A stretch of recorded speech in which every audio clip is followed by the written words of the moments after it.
जो संवैधानिक संस्थाएं हैं उसकी जो भूमिका होती है, उन भूमिकाओं से अलग हटकर एक अलग निर्णय लिए जा रहे हैं, देश पर थोपा जा रहा है।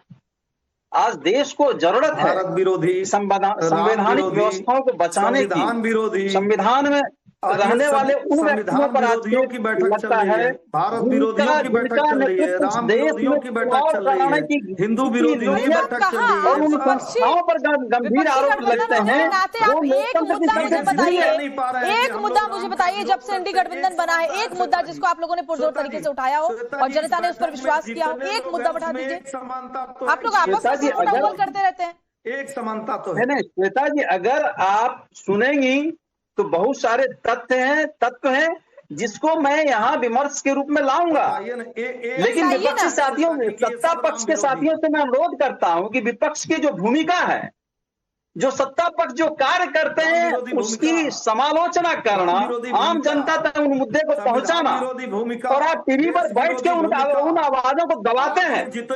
इसलिए सुनना चाहिए सत्ता पक्ष के लोगों को।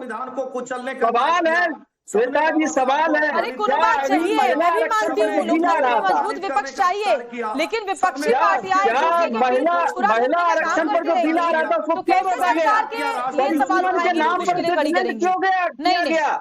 निर्वाचन आयोग की जो भूमिका है, उस भूमिकाओं के रूप में क्या आज निर्वाचन आयोग कार्य कर रहा है? लोकतंत्र को क्या कमजोर करने की लगातार कोशिश नहीं हो रही है? कहना है कि भाई हमारे कांग्रेस चुनाव रोक दिया, आम आदमी पार्टी कह रही है कि हम तो कांग्रेस के साथ जा ही नहीं सकते, समाजवादी पार्टी कहती है कि अखिलेश यादव की लीडरशिप में अगर कांग्रेस रहेगी तो ठीक है। तो कहां आपको ये नजर आ रहा है कि एकजुटता है?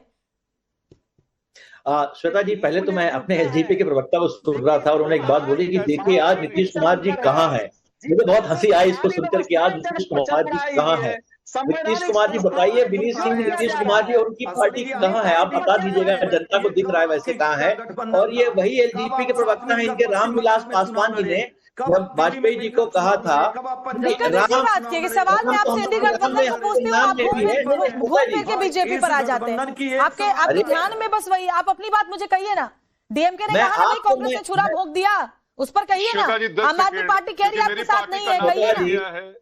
श्वेता जी, विनीत जी ने चूंकि बोला, मैं उनके जस्ट उस बात को क्लैरिफाई कर रहा हूं कि नीतीश जी कहाँ हैं। और रामविलास पासवान जी को वाजपेयी जी ने बोला था कि हराम में भी राम होता है। तो आप थोड़ा सा तो अंतर मन में झांकिए ऐसी बातें करने से पहले। रही बात श्वेता जी हमारे गठबंधन की, मैं बार बार कह रहा हूँ, एक डेमोक्रेसी की, हेल्दी डेमोक्रेसी में डिफरेंस ऑफ ओपिनियन होना जरूरी है। अगर सब लोग एक चीज से एग्री कर जाए, ओपिनियन होना चाहिए, एक दूसरे की पीठ में छुरा नहीं घोंपना चाहिए, जैसे कि आरोप डीएमके आपके ऊपर लगा रही है। अश्वनी जी, अधीर रंजन चौधरी के बयान को दिखाइए, डेमोक्रेसी में डिफरेंस ऑफ ओपिनियन बहुत जरूरी होता है। अगर आप सिर्फ मोदी गुणगान में लग जाएं, मोदी भक्ति में लग जाएं, तो आप डेमोक्रेसी में नहीं। अश्वनी जी, डिफरेंस ऑफ ओपिनियन बिल्कुल होना चाहिए, लेकिन मजबूती से आप मुद्दों को उठा तो पाए। हर वक्त जब से इंडिया गठबंधन की बात हुई है, पूरा गठबंधन बिखरा बिखरा नजर आया है। मैं तो चाहती हूँ, आपको सच बताऊं, मैं तो चाहती हूँ कि विपक्ष अच्छी तरीके से मुद्दों को उठाए, मगर विपक्ष उठा ही नहीं पाता। मुद्दा बता देता हूँ श्वेता जी, आपने पूछा ना कि एक मुद्दा बताइए, एक मुद्दा मैं आपको उदाहरण देता हूँ। माननीय अखिलेश यादव जी ने कहा था, माननीय अखिलेश यादव जी ने कहा था, अगर हमारी यार एक डेमोक्रेसी का क्या बात है, क्या बहस होगी? आप जिनको बोल लें दीजिए, फिर मैं आती हूँ आपके पास। बोलिए बोलिए अश्विनी जी। आप ही बोल लो। नहीं अश्विनी जी आप बोलो। अरे श्वेता जी, आपने एक मुद्दा पूछा, मैं आपको एक मुद्दा गिनाता हूँ। ईवीएम के मुद्दे की बात करते हैं। ईवीएम के मुद्दे पे राहुल गांधी जी ने ईवीएम के मुद्दे पे 20-25-30 बार प्रेस कॉन्फ्रेंस करके सवाल उठाए।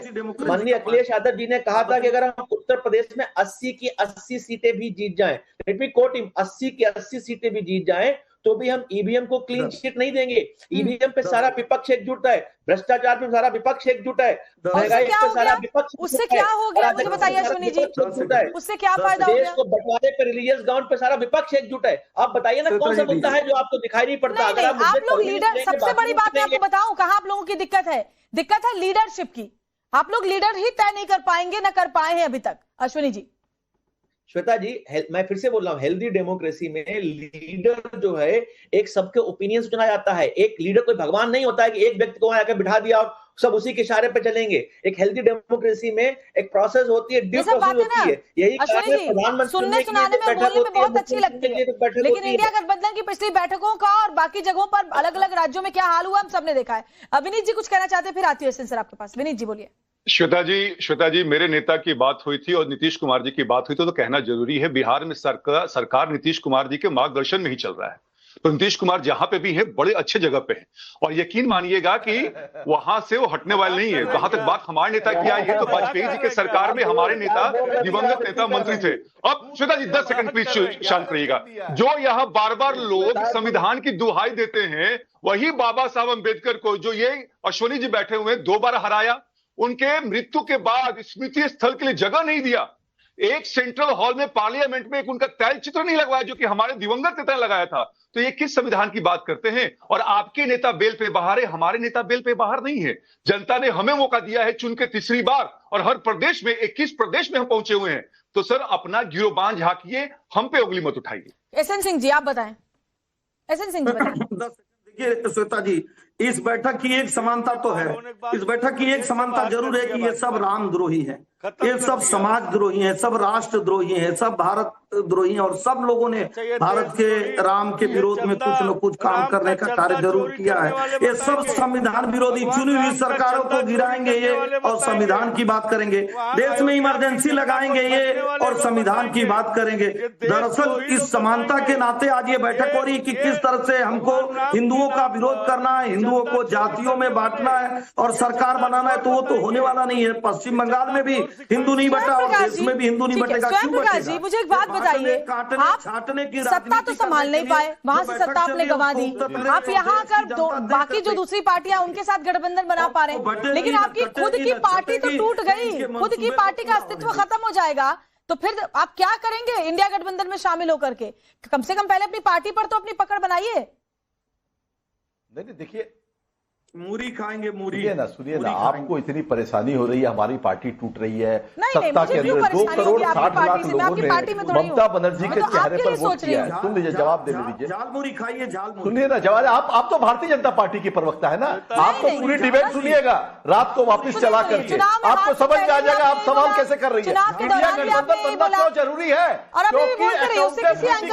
नहीं पड़ता आपके हिसाब से, जो भी आपसे सवाल पूछता है वो भारतीय जनता पार्टी का प्रवक्ता होता है। श्वेता जी सुनिए ना, अकाउंटेबिलिटी नीट परीक्षा की वो तय नहीं की जाएगी। सुप्रीम कोर्ट जब बोलता है कि प्रधान का इस्तीफा नहीं होगा तो इसकी बात कौन करेगा? हमने की। आपने स्वयं प्रकाश जी अगर आके गोली रखेंगे ना, आपने देखा होता टीवी चैनल हमारा, तो आपने देखा होता हमने बहुत बात की, हमने सभी बच्चों को जोड़ा, हमने इस बात को बहुत पुरजोर तरीके से उठाया और हमने शिक्षा मंत्री से सवाल भी पूछे। लोगों को बेकार की बात मत कीजिए, और अब जब आपसे सवाल पूछ रही हूं तो उसका जवाब दीजिए। आप लोग कर रहे हैं, आपने जो सवाल किया है वो सवाल अपने आप में एक सवाल खड़ा करता है। अच्छा। कि आपके जो सवाल है वो सरकार केंद्र में जो बैठी है उससे सरकार के सवाल नहीं है। रोज गैस सिलेंडर के दाम मुझे रस्सी पर फर्क नहीं पड़ता। स्वयं प्रकाश जी, आप मुझे सिर्फ इतना बताइए कि टीएमसी क्या देख रही है अपना भविष्य।